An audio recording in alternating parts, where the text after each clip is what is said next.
Téléspectateurs, mesdames et messieurs, bonjour. Bienvenue sur la plateforme de la télévision Renaissance. C'est le journal en langue française.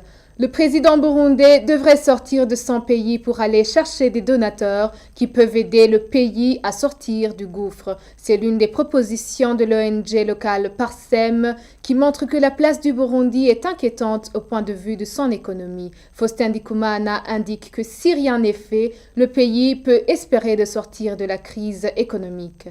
On l'écoute. Alors le Burundi devrait multiplier les amis pour avoir vraiment un crédit de trésorerie d'urgence pour vraiment surmonter cette période de crise et aussi faire face vraiment à cette crise politique qui est en train d'engloutir, de paralyser les énergies. Parce que j'aime dire que le premier ambassadeur pour un pays, c'est le président de la République. Le président de la République devrait avoir vraiment cette manœuvre d'aller visiter le pays, de se rendre à l'extérieur pour chercher vraiment des amis, pour subvenir à cette situation. C'est comme ça que ça doit être. C'est comme ça que ça doit être pour que vraiment la situation ne dégénère pas. Si une fois la crise se prolonge, puisque si la crise se prolonge, et c'est un tarissement d'une partie des ressources en devises qui n'est pas des moindres. Le rapport de 2014 montrait que le Burundi est l'un des 5 pays les plus dépendants de l'aide publique au développement. L'un des 5 pays les plus dépendants de l'aide publique au développement. On ne s'était pas préparé à inverser cette situation. Parce que pour inverser cette situation, il faut avoir eu le temps d'investir, investissement, production, exportation, confiance, crédibilité au niveau des donateurs, des investisseurs. Et là, on se dit, on peut faire face à cette situation. Mais dans un contexte de morosité, de crise politique, de dynamique, de manque de dynamique, de croissance, je ne crois pas qu'on peut faire face. Il faut vraiment que les autorités, les décideurs se ressaisissent par rapport à l'état des lieux de la situation. Le Burundi n'a jamais privilégié l'exportation pour ce manque de devises. Avant même que la crise déclenche en 2015, Faustin Ndikumana a fait savoir qu'au niveau des pays de l'EAC, le Burundi s'est toujours montré faible par rapport à l'exportation. Encore une fois, on l'écoute. D'abord, tout part de la situation d'avant la crise. Avant la crise même, la balance commerciale du Burundi était lourdement déficitaire. Le taux de couverture des importations par les exportations était en dessous de 20%. Ça veut dire que plus de 80% des devises devraient avoir d'autres ressources, notamment la grande partie pour équilibrer la balance de paiement. Il y avait les transferts financiers liés à l'aide publique au développement, les appuis budgétaires divers. Et là où le bas blesse, le Burundi ne s'était jamais doté d'une dynamique de promotion des exportations. Même à l'East African Community, le rapport montre qu'en adhérant à l'East African Community, le Burundi a plus augmenté les importations au lieu d'augmenter les exportations. Et quand on analyse les rapports entre importation et exportation, en 2014 même, selon les chiffres, le montant des exportations ne parvenait même pas à assurer l'approvisionnement en carburant, besoin en carburant nécessaire. C'est un déséquilibre. Alors aujourd'hui, cette crise des devises qui est là, comment y faire face? Beaucoup d'entreprises maintenant éprouvent des difficultés de s'approvisionner. Les banques éprouvent des difficultés pour payer les importations de leurs clients. Parce que si on privilégie le carburant médicament, il y a beaucoup d'autres besoins en importation pour investir quand même. Des grandes entreprises comme Brarudi ou autres, ils ont un besoin constant d'importation. Et ça va avoir un impact au niveau systémique, parce que c'est en grande partie même ces entreprises qui fournissent les recettes fiscales nécessaires à l'État. Je dois vous dire que selon les chiffres, au Burundi, 10% des contribuables collectent environ 80% des recettes. Et ce sont ces grandes entreprises qui doivent subsister, qui doivent résister. Et encore une fois, le problème, c'est cette différentiel au niveau du taux de change officiel et du taux de change parallèle.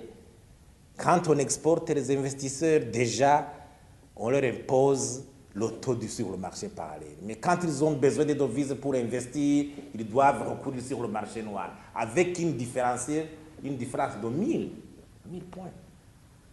Ça force complètement leur système et leur façon de s'approvisionner. Le procureur général de la République, Sylvestre Nyandwi, rejette le rapport produit par des experts des Nations Unies sur les crimes commis au Burundi depuis avril 2015, soulignant que le rapport de cette commission d'enquête n'a aucune crédibilité quant à ses conclusions et le fait d'en appeler à la CPI pour ouvrir une enquête sur le Burundi sera une violation du principe de complémentarité du statut de Rome par cette juridiction. Suivez. Le procureur de la Cour pénale internationale a ouvert un examen préliminaire malgré l'opposition du Burundi qui n'a cessé de lui montrer qu'il n'était pas nécessaire. À cet effet, il a échangé plusieurs informations avec le Burundi en rapport avec les crimes qui auraient été commis depuis avril 2015, ainsi que les mesures prises en vue de leur répression. Nous espérons que Madame le procureur de la Cour pénale internationale prendra ces informations à leur juste valeur et ne sera pas induite en erreur par cette commission. Nous estimons que le rapport de la commission n'a aucune crédibilité quant à ses conclusions et le fait d'en appeler à la CPI pour ouvrir une enquête sur le Burundi n'a pas de fondement légal si l'on s'en tient au statut de Rome qui est basé sur le principe de la complémentarité. Le procureur de la Cour pénale internationale ne pourra pas ouvrir une enquête au risque de violer ce principe fondamental sur lequel est bâti le statut de Rome, et cela serait un mauvais précédent. Les évêques catholiques du Burundi s'inquiètent d'une situation sécuritaire qui risque de s'empirer au Burundi si le dialogue avec tous les acteurs au conflit n'est pas organisé dans les meilleurs délais. C'est du moins le contenu d'un communiqué lu dans toutes les paroisses du pays lors de la messe dite ce dimanche. La conférence des évêques catholiques se dit préoccupée par la réduction de l'espace démocratique au Burundi qui est à l'origine des violations des droits humains dans le pays. Le communiqué lu par Monseigneur Joachim Nahondereye est traduit par Denis Ndaikengurukiye. C'est vrai qu'on a déjà conclu sur le dialogue inter-burundais à l'intérieur du pays, mais son organisation n'a pas satisfait tout le monde, puisqu'il est prévu le dialogue qui permettrait aussi à ceux qui ont fui le pays de répondre présent. C'est important que tous les protagonistes soient invités pour trouver ensemble une solution escomptée au conflit politique qu'on assiste aujourd'hui.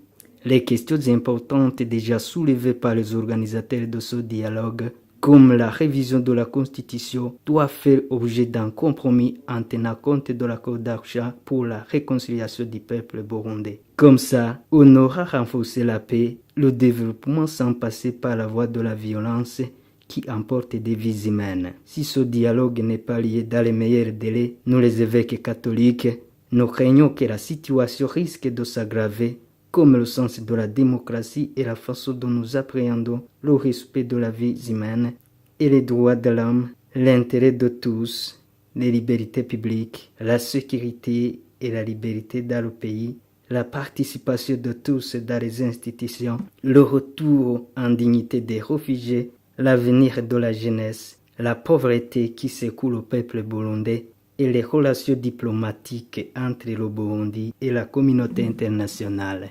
Les organisations des réfugiés burundais permettent de s'occuper utilement et de s'entraider mutuellement dans les différentes circonstances de la vie des réfugiés. C'est l'un des objectifs de la coopérative multifonctionnelle Imuhira qui a été mise en place pour remplacer le plus grand nombre possible dans le but de faire le business et secourir aux nécessiteux, comme l'explique le président de cette coopérative, Odas Widawishaka. On l'écoute.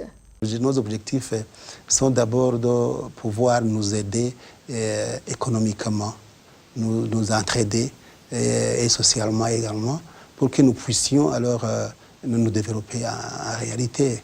Donc la coopérative est une société qui est composée de plusieurs membres, mais qui s'occupe un peu plus que le développement économique et social. Donc, c'est dans ce sens-là que donc dans nos objectifs, nous avons créé le restaurant-bar, qui est déjà fonctionnel depuis bientôt 6 mois.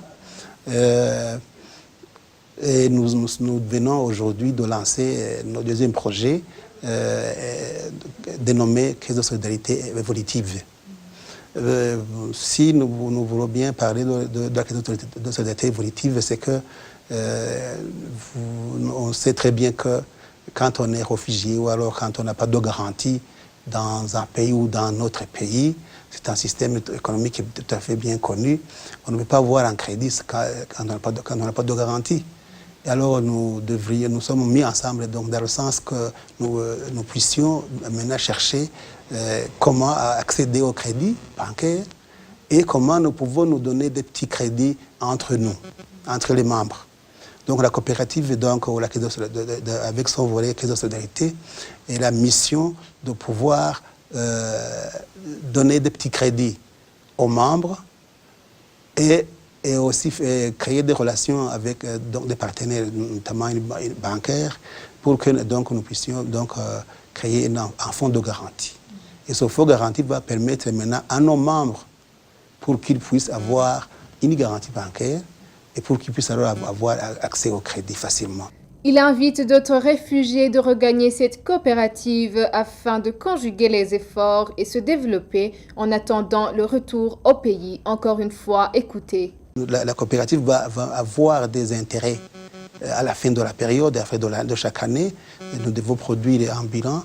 Et alors, si nous avons des intérêts, des bénéfices, absolument, les membres de la coopérative vont maintenant partager les intérêts ou alors vont augmenter le capital. Donc, cela dépendra bien sûr de la décision de l'Assemblée générale. Et en plus, l'intérêt que les membres peuvent avoir, c'est qu'ils ont accès maintenant au crédit. Non seulement au crédit seulement, mais ils ont aussi accès au travail. Bon, les membres qui peuvent travailler dedans, ils sont prioritaires. En deuxième lieu, c'est le projet que je vous ai déjà parlé de la Caisse de solidarité qui commence aujourd'hui. Nous avons déjà la campagne lancée pour une période de 3 mois. Je pense que d'ici le mois de novembre, nous aurions déjà vu combien de membres qui auront déjà fait l'intention ou participé ou entré dans la coopérative. C'est pourquoi nous lançons un appel à tous les Burundais ou les Rwandais qui veulent, qui peuvent, pour qu'ils puissent entrer dans notre coopérative, pour qu'en réalité nous puissions nous aider. Pour entrer dans la coopérative, il y a d'abord les frais d'adhésion qui sont de 20 000 francs. Et il y a aussi une part sociale de 112 000 francs. Donc, cela signifie qu'une personne qui est capable de les payer en une fois, il peut les payer. S'il peut les payer en 2 tranches, là aussi, il y a lieu de le faire. C'est ici que prend fin notre journal. Merci de nous avoir suivis. À la prochaine édition.